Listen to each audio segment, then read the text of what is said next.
Hello, in this video we're going to take a slow-paced, hands-on look at some core C++ concepts: constructors, destructors, copy and move constructors, and then dive into the rule of 3, 5 and 0.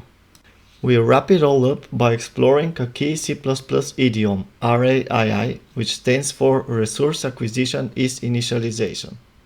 The video is divided into chapters, so feel free to skip any section you're already comfortable with.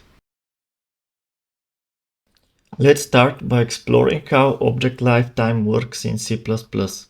Here you can see a class string which represents a dynamic string, has a default constructor which initializes an empty string, has a destructor that frees the allocated memory, and has another constructor that takes const char star. Each of these functions print a message to the console when they are called.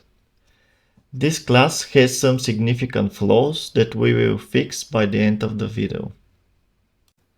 What are constructors and destructors?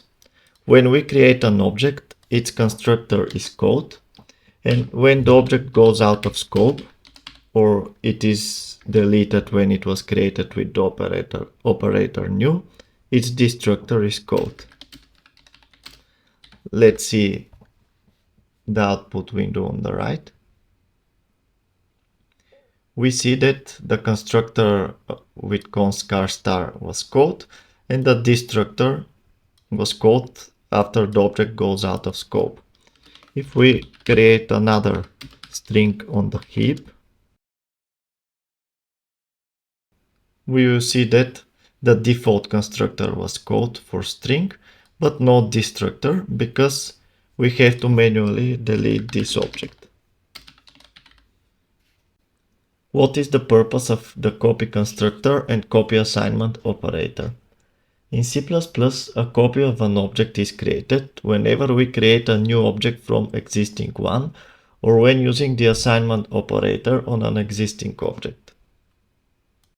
If we don't provide copy constructor and copy assignment operator, the compiler will automatically generate them for us. But here's the catch: the default versions don't handle dynamic resources properly. They just do a shallow copy, which means they simply copy the row pointer. Let me show you an example. Let's make the second string a copy of the first one and see the output window. And we observe a crash. What actually happens? Let's define the copy constructor and copy assignment operator and first make them work as the default versions.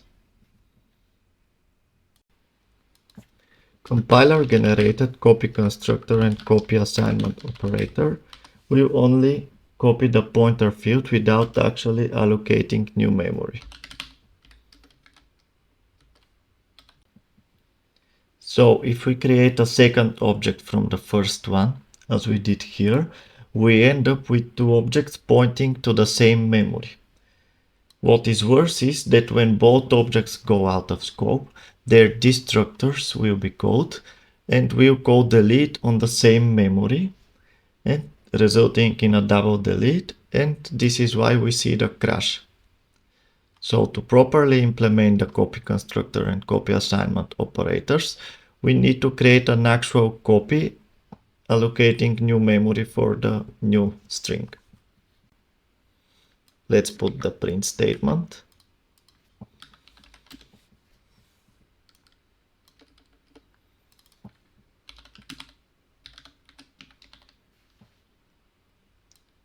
And use our init function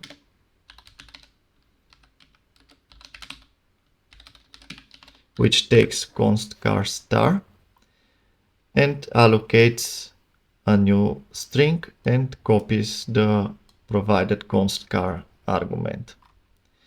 For the assignment operator, we need to first check if this is not the same as other, because if that is the case, and here we have to first delete the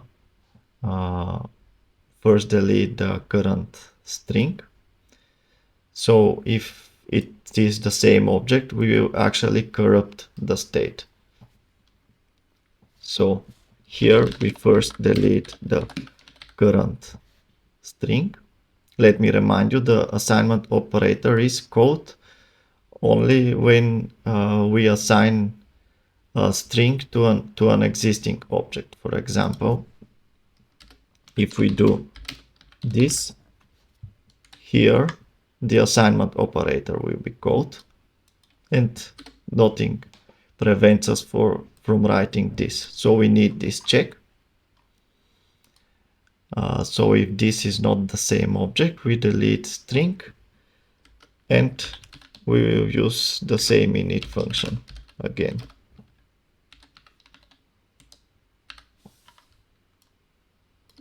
And also let's put the print statement here.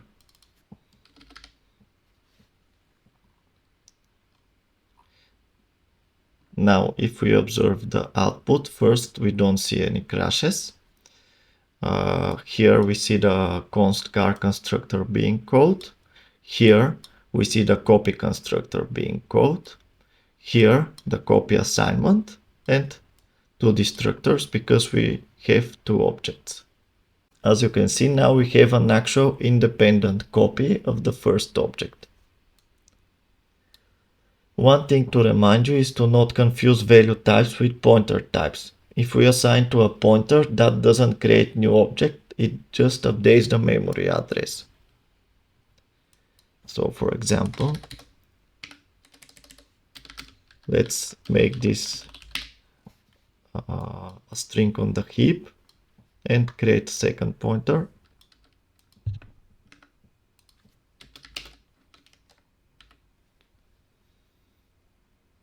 If we observe the output, only one object was created, and we also need to call the delete on the string. So this line doesn't create a copy of the first string, it just assigns the first pointer to the second pointer variable. What is the purpose of the move constructor and move assignment operator? The move constructor is called whenever an object is created from a temporary object or an object is explicitly moved using std move. It's worth mentioning that std move does nothing more than just casting its argument to an r-value reference. Let's demonstrate all of this by extending our previous example. Here we have string 2, which is a copy of string 1. Let's add std move here and observe the output. For the moment, nothing changes because we haven't defined move constructor and move assignment operator. Let's go and define a move constructor. The move constructor takes parameter of type string r-value reference, and it essentially transfers the ownership of the resources from the moved object instead of copying them. So let's first put a print statement here. I'll copy from the copy constructor. And now we just copy the pointer of the other object and the length, and reset them in the other object.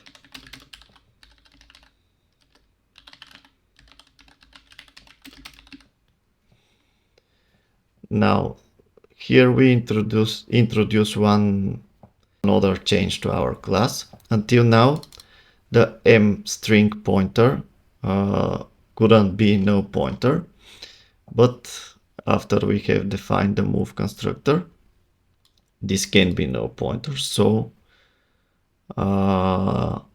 here we need to add no pointer check in the print statement, otherwise the program may crash.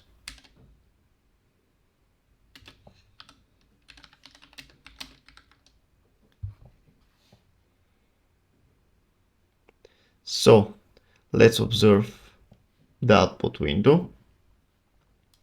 First, we create an object using the const car constructor. Then it is moved to another object, and we see two destructors. As you can see, the second destructor is an empty string because the string was moved to another object. Let's go quickly define the move assignment operator. It will be very similar.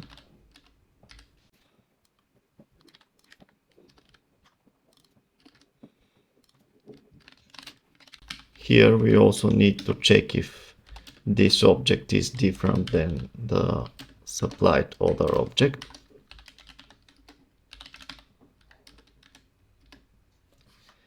And first delete the used memory until now. And I'll just copy the rest from the move constructor.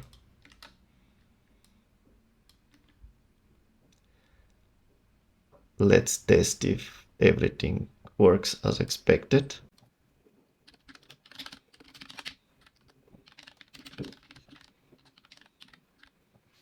And observe the output. Here we create one string, second string, and move the second string into the first one. As a result, we see two destructors. You might wonder what is the order of destructors. The order is in reverse of the creation order. So let me comment out this. You see that first the second string is destroyed and then the first string. On a side note, R value reference variables are still L values, so they need to call std move to be bound to the function overload that accepts R value reference. Let me show you an example. Let's create a function that accepts R value reference to string and create new object inside from the parameter.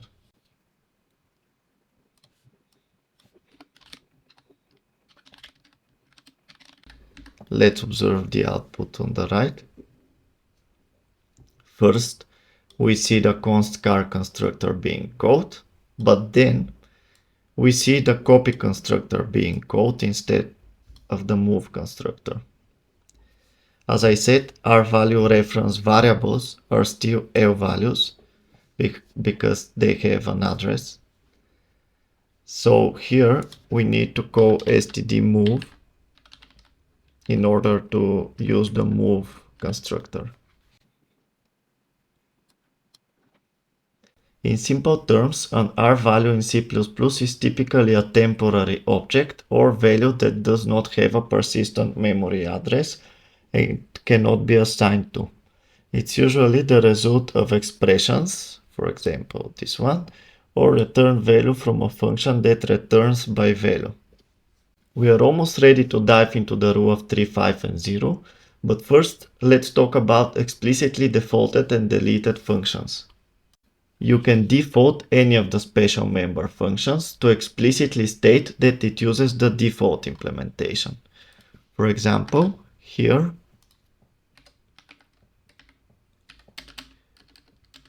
we can use the default keyword to use the default generated destructor, but in our case for the string class that would be an error because the default version won't delete the dynamic memory. The default keyword can also be used when we don't manage dynamic resources and we are indeed okay with the default version, but we want to mark one of the special functions as protected, for example, or private.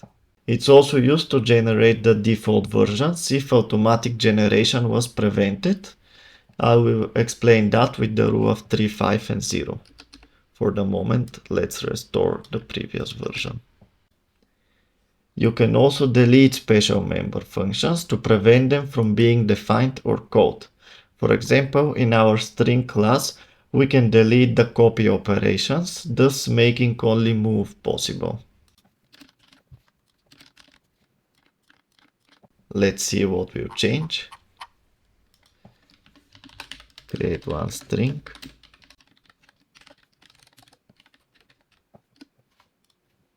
And now you will see a compiler error because the copy constructor was deleted. Now we can use only move.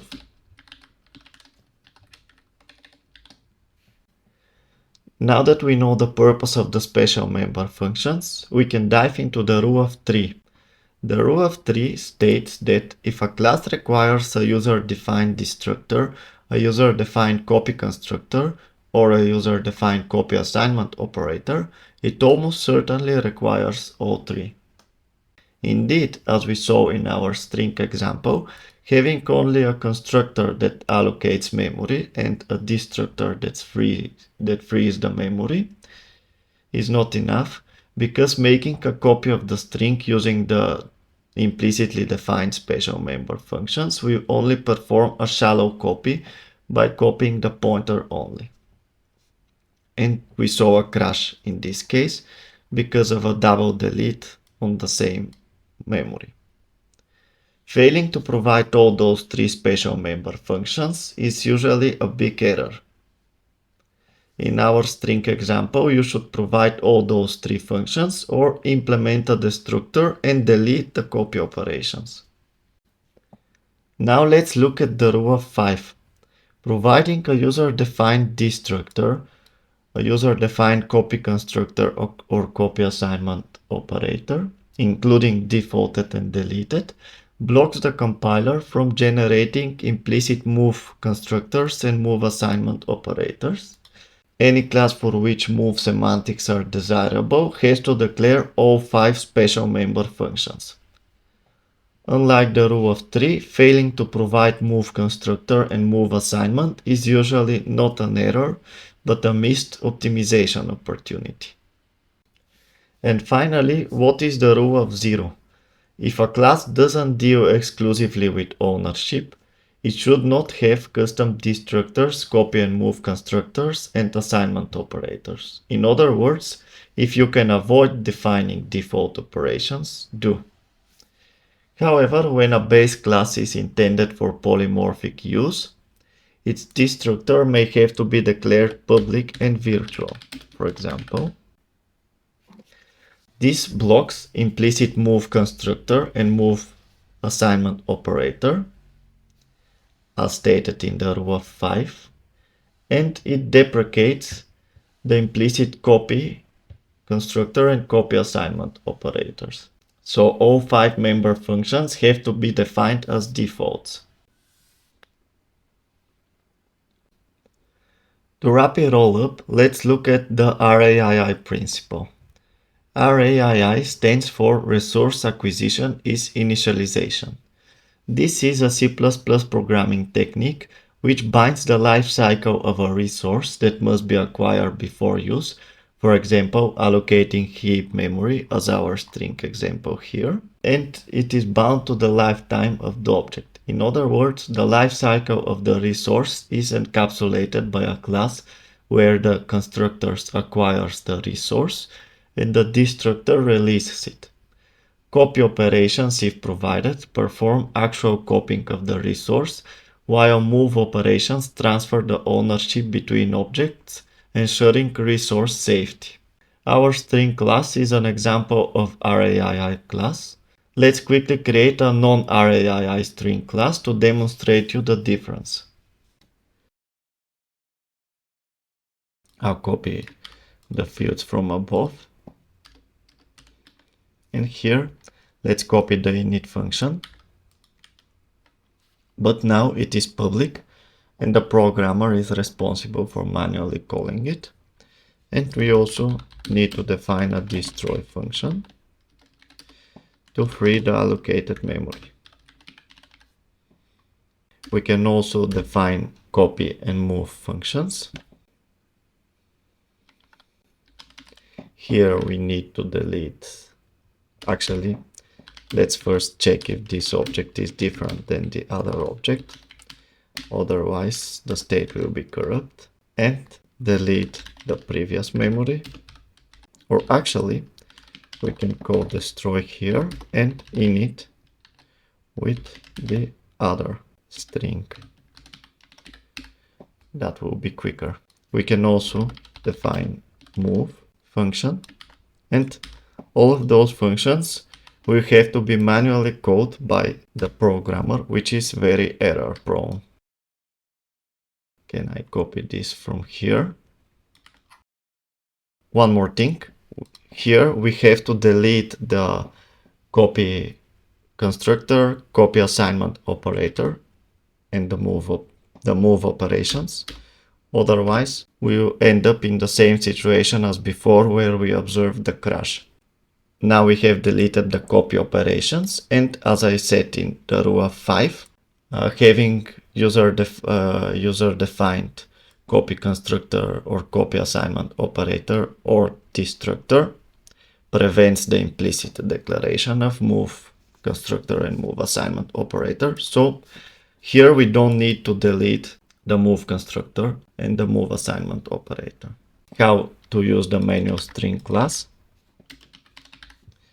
One more thing, because we have provided some constructor here, the compiler won't generate a default constructor. So let's quickly add one. Otherwise, this example won't compile, and we cannot create an object of type manual string. Okay, everything is good now. Now, in order to init the string, we have to manually call the init function. And when we no longer need the string, we need to call the destroy function.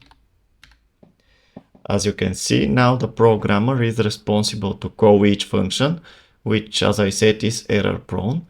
For example, if the object here goes out of scope without calling the destroy first, the memory will be leaked.